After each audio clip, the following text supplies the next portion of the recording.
silaturahmi kebangsaan dengan Forkompinda di Banten, terutama Cilegon. Di sini juga ada Ketua FKPT, ada dari Pak Wali Kota atau yang mewakili. Ini dalam rangka ya menyamakan persepsi dalam menghadapi permasalahan bangsa, terutama terkait dengan radikalisme dan terorisme. Kenapa? Karena bangsa kita ini kan bangsa yang sangat majemuk, yang sangat plural. Maka kita harus lita'arufu, saling mengenal, saling silaturahmi. Karena perbedaan tadi akan cair kalau kita saling mengenal, tidak sekedar tahu. Nah, ini pentingnya silaturahmi kebangsaan dengan para Forkompinda untuk menyamakan persepsi, dan harapannya para Forkompinda itu mentransformasikan, mensiarkan dan mensosialisasikan kepada umat, kepada masyarakat, sehingga Cilegon dan Banten akan kondusif, akan harmoni, dan bersama-sama dengan daerah lain untuk mewujudkan cita-cita dan tujuan nasional dan program Indonesia Emas 2045. Potensi radikalisme, karena radikalisme terorisme potensi pada setiap individu manusia, ya. Saya kira di seluruh daerah merata, ya. Tidak hanya di Banten, tidak hanya di Jawa Barat, tapi daerah-daerah lainnya saya kira merata. Ini menjadi kewajiban kita semuanya. Ya, seperti hanya pandemi COVID-19 bisa merata kemana-mana, ini juga merata kemana-mana. Bahkan data menunjukkan di mana indeks potensi radikalisme. Indeks potensi radikalisme itu sesuai dengan ciri dan indikator, antara lain mereka sudah anti Pancasila, mereka sudah pro ideologi transnasional, termasuk pro ideologi khilafah atau pro separatis.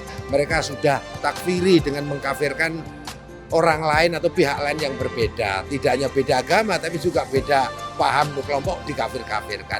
Mereka sudah membenci, ya, dengan membangun social distrust terhadap negara, pemerintah ataupun lembaga-lembaga pemerintahan maupun pemimpinnya dengan sebaran hoax, hate speech, fitnah, adu domba dan lain sebagainya. Mereka sudah intoleran terhadap keragaman maupun perbedaan yang niscaya atau pluralitas yang menjadi sunatullah.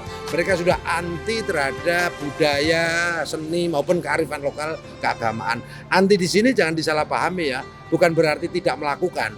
Karena kalau bicara budaya, seni maupun kearifan lokal ini sesuatu yang ikhtilaf, sesuatu yang multitafsir. Anti di sini maknanya sikap membenci dengan menjustifikasi sesat, bid'ah, bahkan kafir. Nah, seperti itu. Nah, yang memenuhi unsur atau ciri tersebut itu masuk dalam kategori indeks potensi radikalisme. Data menunjukkan di 2020 ada di 12,2% dari 274 juta penduduk Indonesia. Berarti sekitar 33 juta, merata di seluruh Indonesia. 85%-nya adalah anak generasi milenial, generasi muda antara umur 20 sampai 39 tahun. Kemudian yang kedua generasi Z, antara umur 14 sampai 19 tahun. Dan dari 12,2% tadi, mayoritas lebih dari separuh adalah kaum perempuan atau wanita. Makanya disinilah kami ajak Forkompinda, para tokoh ulama, tokoh masyarakat untuk sama-sama membentengi, ya, masyarakat dan keluarganya, ya, dari virus-virus radikalisme dan terorisme ini.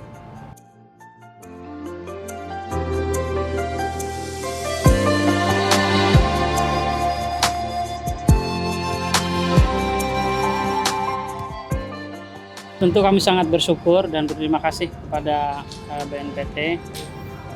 Sebagaimana tadi disampaikan bahwa potensi itu tentu selalu ada, ya. Oleh karena itu kita alhamdulillah selalu melakukan pencegahan, termasuk tentunya kegiatan hari ini. Ya, bukan berarti tadi saja di tes satu orang sudah terlihat, ya, virusnya. Alhamdulillah langsung diberikan vaksinnya tadi. Mudah-mudahan tuntas semuanya. Ya, sebagaimana kita ini juga sebagai bangsa mempunyai semboyan Bhinneka Tunggal Ika, jadi sudah kebinekaan itu sudah keniscayaan. Nah, bagaimana sekarang ini kita merajut Tunggal Ikanya, sama-sama punya tujuan untuk membangun bangsa ini.